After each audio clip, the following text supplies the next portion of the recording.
Oke, jadi hari ini saya akan kasih sedikit penjelasan mengenai bagaimana cara kalian mendapatkan hasil korelasi dari topik kalian. Jadi kan kalian kemarin sudah bikin topik. Nah, sekarang kalian perhatikan topik kalian, apakah judul topik kalian itu bentuknya seperti ini. Misalnya ini, misalnya pengaruh kelas bersekat bagi kenyamanan belajar misalnya, atau dampak sesuatu terhadap sesuatu. Pokoknya yang membandingkan apakah ada hubungan antara sebuah variabel dengan variabel lain. Pengaruh penggunaan handphone bagi konsentrasi belajar misalnya. Ini pengaruh penggunaan media sosial terhadap penyelesaian tugas misalnya. Nah, kalian lihat judul kalian. Kalau judul kalian seperti itu bentuknya, maka kalian harus mencari yang namanya korelasi. Nah, korelasi itu bagaimana cara mencarinya? Nah, sekarang kalian buka dulu em, data kalian. Terus, kalian lihat judul kalian. Nah, di sini saya contohkan judul dari kelompoknya si Larry, kelas 15 ya. Nah, di sini dia punya topik pengaruh kelas bersekat bagi kenyamanan belajar. Nah, berarti yang harus kalian perhatikan adalah pengaruh kelas bersekat dan kenyamanan belajar. Jadi kalian harus cari pertanyaan ketika di data kalian. Kalian harus cari pertanyaan yang pertama adalah menanyakan tentang kelas bersekatnya. Yang kedua, yang menanyakan tentang kenyamanan belajar.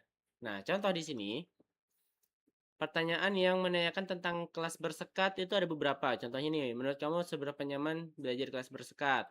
Terus bagaimana kondisi suara di kelas bersekat menurut kamu? Seberapa sering kamu terganggu oleh suara dari kelas lain? Dan seterusnya. Nah, di sini kita coba ambil salah satu. Nah, ini saya mau ambil yang ini, pertanyaan nomor 4. Seberapa sering kamu terganggu oleh suara dari kelas lain? Nah, kita akan ambil dua ya. Yang pertama ini yang menanyakan tentang kelas bersekat. Yang kedua, kita akan cari yang menanyakan tentang kenyamanan belajar. Nah, di sini saya akan mengambil pertanyaan nomor 10. Nih, seberapa sering kamu merasa kurang konsentrasi saat belajar di kelas bersekat? Jadi kita ambil dua. Yang satu yang menanyakan tentang hal pertama, hal yang mempengaruhi, ini kelas bersekat. Nah, yang kedua kita ambil pertanyaan yang tentang hal yang dipengaruhi, yaitu yang di sini adalah kenyamanan belajar. Nah, oke, jadi saya ambil dulu pertanyaannya. Oke, salah satu tanda bahwa data itu bisa kalian ambil adalah kalian harus lihat bentuk jawabannya. Bentuk jawabannya nih dia harus ordinal. Maksudnya ordinal itu apa? Ordinal itu artinya jawabannya itu punya tingkatan.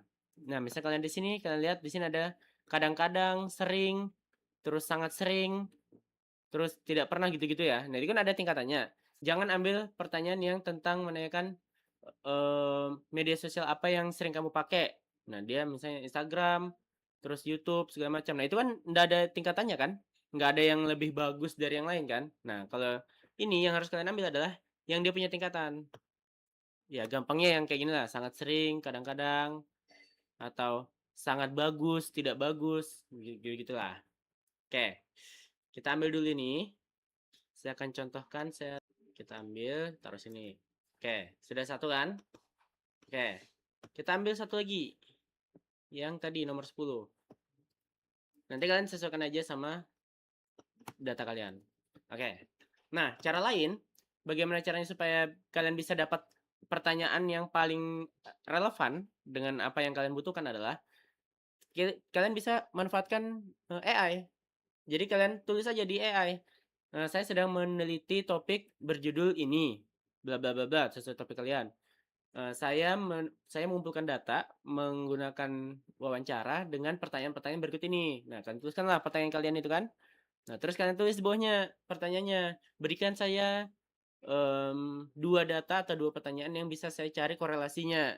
Nah, nanti dia akan dikasih tunjuk tuh pertanyaan mana sama mana. Nah, ini adalah contohnya. Ini saya juga tadi kemarin tuh saya contohkan tanya di AI. Nah, dia kasih nomor pertanyaan nomor 4 dan nomor 10. Jadi kalian manfaatkanlah AI itu untuk mempercepat pekerjaan kalian ya. Oke. Oke, kalau sudah begini, sekarang kita akan mengubah. Jadi Untuk melakukan korelasi, itu datanya tidak boleh dalam bentuk teks seperti ini. Jadi dia harus dalam bentuk angka, benar-benar angka. Nah, jadi apa yang harus kita lakukan? Yang harus kita lakukan adalah kita ubah dulu teks ini ke dalam bentuk angka. Nah, pertama kita tentukan dulu urutannya. Nah, ini kan ada urutan nih, sangat sering, kadang-kadang, terus jarang, nih ada jarang, terus tidak pernah. Nah, berarti ini kan urutannya yang paling bawah itu tidak pernah. Terus, nah ini ada sering, ada jarang sama ada kadang-kadang. Nah, bagaimana? Harusnya ini jadi satu kan, cuma karena ada keburu ada dua, ya udahlah kita jadikan berbeda aja. Jadi paling bawah tidak pernah, berarti tidak pernah ini akan kita jadikan satu. Nah, caranya kalian, nah kalian ini klik ini ya, kalian klik edit, terus find and replace, atau kalian bisa pakai Ctrl plus H. Oke. Oke, di find and replace ini akan muncul dua bagian. Ada find, kita menuliskan apa yang mau kita cari di sini, yang mau kita ganti. Nah, contoh di sini kita mau ganti ya ini ya. Kita cari apa tadi? Tidak pernah. Mana dia? Tidak pernah. Tulisannya harus sama persis ya. Tidak pernah. Oke. Tidak pernah. Kita tulis di sini. Tidak pernah tadi kita mau ganti jadi 1, angka 1. Oke. Terus all sheets ini kita ganti menjadi this sheet aja. Supaya yang berubah ini cuma sheet yang sedang kalian edit. Sheet yang lain nggak berubah. Oke, ini udah. Terus yang dua di atas ini kalian centang. Oke, dah. Begini aturannya. Oke, kalau sudah, kita akan klik nih, replace all. Oke? Oke. Nah, sudah berubah tuh harusnya jadi angka nih, kalian lihat. Jadi 1. Nah, udah tinggal kalian lakukan ke yang lainnya. Nah, di sini saya mau, ini kan ada yang kedua adalah kadang-kadang atau sering. Kadang-kadang atau jarang. Nah, berarti kita harus tentukan yang mana yang di atasnya tidak pernah. Oke, anggaplah di atasnya tidak pernah itu jarang. Jarang, oke. Jarang, kita jadikan 2. Oke? Replace. Oke. Oh, ini belum berubah. Replace. Oke. Terus kadang-kadang. Nah, kita anggap kadang-kadang itu sedikit lebih sering daripada jarang. Berarti di atasnya jarang. Oke, ini kita ganti jadi 3. Oke. Replace all. Terus sering. Sering kita ubah jadi berarti 4 kan? Oke, ini kita 4. Replace all. Nah, sangat sering berarti jadi 5. Nah, oke. Oke, kalau sudah done.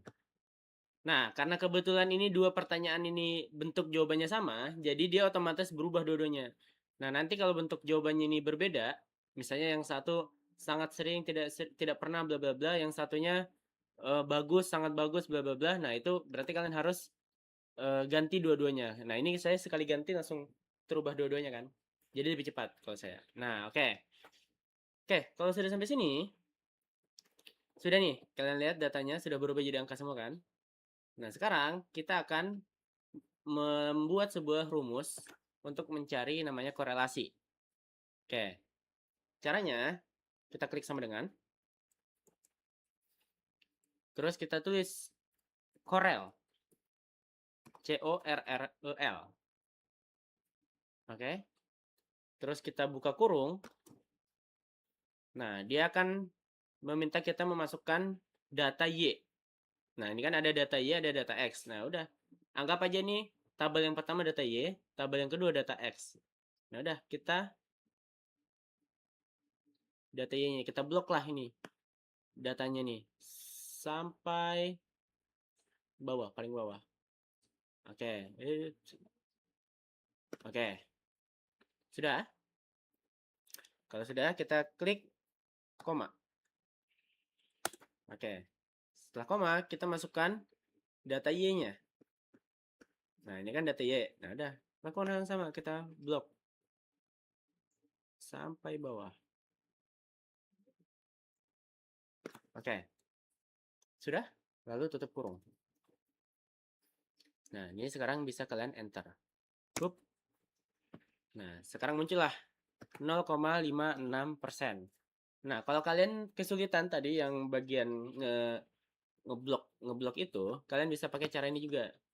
Pertama kalian lihat dulu data kalian ada di mana. Ini kan data saya ada di kolom A sama kolom B.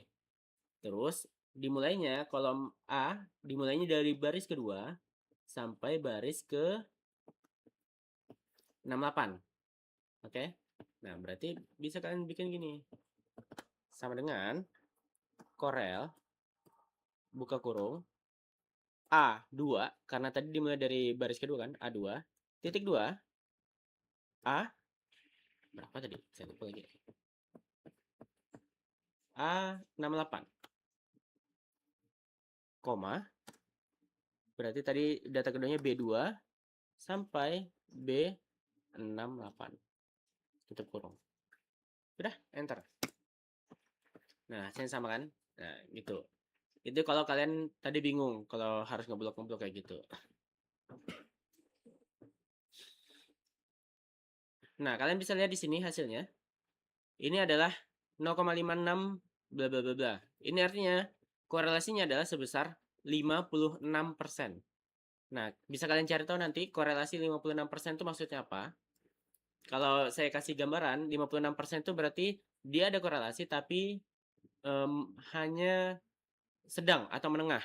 Jadi korelasi itu adanya dari 0 sampai 1. Semakin dia mendekati 1, ini, maka dia semakin berkorelasi. 1 itu artinya 100% ya.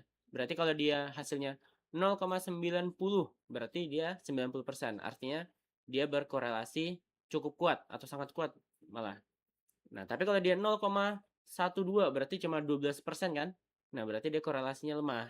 Dia berkorelasi tapi lemah. Ada hubungannya tapi lemah. Berarti maksudnya tuh berarti kalau ini ya, nih 56%.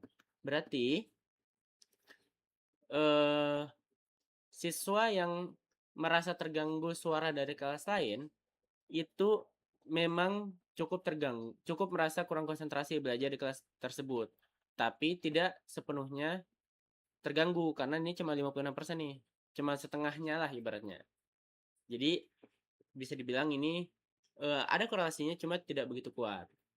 Nah, misalnya tadi ini 90% atau 88% gitu. Berarti bisa kita simpulkan bahwa betul bahwa suara yang mengganggu dari kelas lain itu sangat mengganggu konsentrasi di kelas yang bersekat.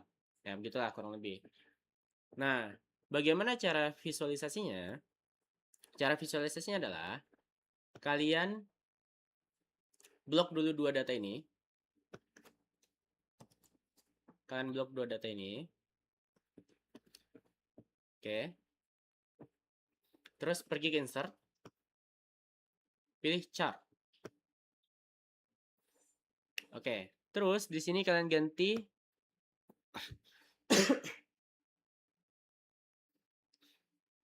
chartnya menjadi scatter. Nih, scatter chart. Oke. Terus kalian pergi ke customize. Di bagian customize kalian pergi ke series. Turun. Kalian cari ini, trend line. Kalian centang. Oke. Kalau sudah ini kalian keluarkan. Nah, sekarang sudah muncullah nih visualisasi dari korelasi kalian.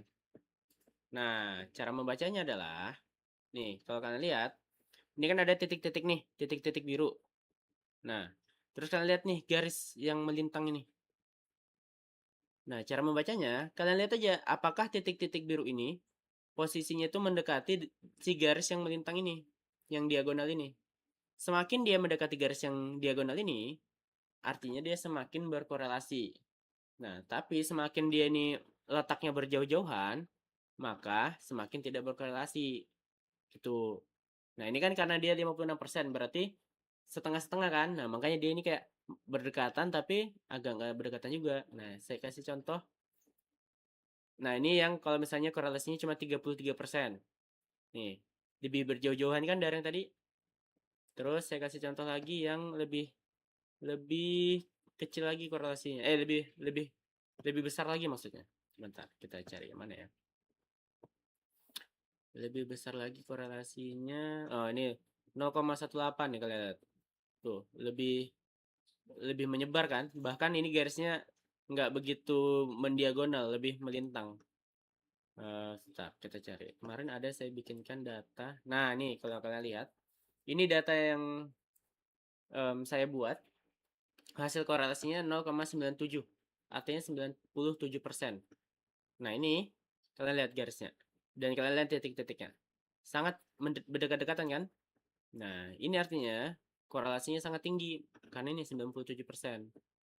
Nih, kalau ini saya datanya adalah durasi screen time per jam dengan tingkat kelelahan fisik. Nah, artinya korelasinya adalah benar bahwa semakin tinggi atau semakin banyak durasinya dia screen time-nya, maka tingkat kelelahan fisiknya semakin tinggi juga. Nah, itu dibuktikan dengan korelasi sebesar 97%. Ini diagramnya atau grafiknya. Nah, begitu. Jadi, minimal kalian tiap kelompok bikin satu yang berkorelasi atau korelasi seperti ini. Minimal satu. Gitu ya. Nanti kalian masukkan di laporannya dan di sheet-nya juga. Nanti saya akan cek. Oke? Kalau ada yang mau ditanyakan boleh tanya di grup, di chat, atau di kolom komentar ini kalau saya lihat ya. Kalau gitu sampai ketemu di video lainnya.